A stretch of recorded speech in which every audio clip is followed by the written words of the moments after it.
Teks devosional sebagai living text. Dari manuskrip ke praktik keagamaan. 1. Dari teks yang dibaca ke teks yang dihidupi. Dalam kajian sastra dan filologi klasik, teks umumnya dipahami sebagai artefak tertulis, sesuatu yang disalin, dibaca, dikaji, dan dibandingkan variannya. Namun pendekatan ini menjadi tidak memadai ketika berhadapan dengan teks-teks keagamaan yang tidak hidup di rak perpustakaan, melainkan di masjid, rumah, upacara, dan ruang sosial umat. Teks semacam ini dikenal sebagai teks devosional, yakni teks yang keberadaannya tidak ditentukan oleh fungsi informatif atau estetis semata, tetapi oleh fungsi ritual, spiritual, dan komunal. Dalam konteks inilah muncul konsep living text, teks yang hidup karena terus dipraktikkan, dibacakan, dan dimaknai ulang oleh komunitasnya. 2. Karakteristik teks devosional. Secara teoritis, teks devosional memiliki ciri-ciri berikut. Performatif, bukan informatif. Nilai utama teks tidak terletak pada apa yang dikatakan, tetapi pada tindakan pembacaan itu sendiri. Kolektif, bukan individual.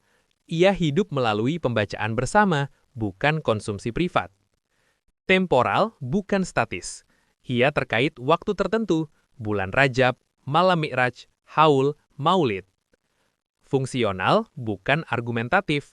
Ia tidak bertujuan membuktikan, tetapi mengingatkan, menggetarkan, dan menenangkan. Dalam kerangka ini, ketepatan historis atau sanad bukanlah ukuran utama kebermaknaan teks. 3. Living text dalam tradisi Islam. Tradisi Islam sesungguhnya sangat akrab dengan konsep living text, meskipun tidak selalu menamainya demikian. Al-Quran sendiri adalah living scripture, dibaca, dilagukan, dihafal, dan dihadirkan dalam berbagai ritus. Demikian pula teks-teks seperti Barzanji, Diba, Manakib, Ratib, Hikayat Nabi. Semua ini tidak diperlakukan sebagai buku biasa, melainkan sebagai peristiwa spiritual. Dalam perspektif ini, kebenaran teks devosional bersifat performatif, yakni terletak pada efeknya terhadap iman dan etos hidup komunitas. 4. Mi'raji Gorontalo sebagai living text. Naskah Mi'raji Gorontalo menempati posisi khas dalam spektrum teks Islam Nusantara. Secara filologis, ia merupakan terjemahan dan adaptasi dari hikayat Mi'raj Melayu yang pada gilirannya bersumber dari Kisatul Isra wal Mi'raj Arab. Namun secara sosiokultural, Mi'raji bukan sekedar teks turunan, melainkan teks yang menjelma praktik. Ia hidup dalam pembacaan hingga sepertiga malam, dalam ritme suara dan jeda, dalam kebersamaan sosial, dan dalam memori kolektif masyarakat Gorontalo. Disinilah Mi'raji beralih status dari manuskrip menjadi ritual script. 5. Otoritas teks devosional. Di mana letaknya? Salah satu kekeliruan umum adalah menilai teks devosional dengan standar hadis sahih, tafsir normatif, atau fikih hukum. Pendekatan ini menyebabkan teks seperti Mi'raji dicurigai sebagai tidak valid atau tidak berdasar. Padahal otoritas teks devosional bukan bersifat normatif teologis, melainkan kultural spiritual.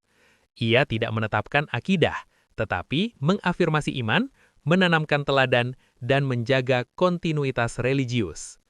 Dalam bahasa teori budaya, Mi'raji berfungsi sebagai simbolik religious capital. 6. Living text dan transmisi nilai. Sebagai living text, Mi'raji menjalankan fungsi transmisi yang tidak dapat digantikan oleh ceramah formal atau buku ajar, yaitu transmisi emosional, transmisi simbolik, transmisi kebersamaan. Anak-anak Gorontalo tidak belajar Mi'raj melalui argumentasi, melainkan melalui pengalaman mendengar, menyimak, dan merasakan suasana sakral. Inilah pedagogi kultural yang bekerja melalui narasi, bukan instruksi. 7. Implikasi teoritis dan metodologis. Memahami Mi'raji sebagai living text membawa implikasi penting. Filologi tidak cukup berhenti pada teks tertulis. Variasi bacaan bukan kerusakan, tetapi adaptasi hidup. Analisis harus mencakup praktik, konteks, dan performa. Tradisi lokal tidak diposisikan sebagai penyimpangan, tetapi sebagai resepsi kreatif. Pendekatan ini memungkinkan kajian Islam Nusantara keluar dari dikotomi murni, tidak murni, menuju pemahaman Islam sebagai tradisi hidup. Penutup. Mi'raji Gorontalo tidak perlu dibela sebagai hadis, dan tidak perlu ditundukkan sebagai fiksi belaka. Ia adalah teks devosional yang hidup, tempat iman, sastra, dan budaya saling bersuah. Dalam dunia Islam, teks tidak hanya dibaca untuk dipahami, tetapi dibaca untuk dihidupi. Dan disitulah Mi'raji menemukan maknanya yang paling otentik.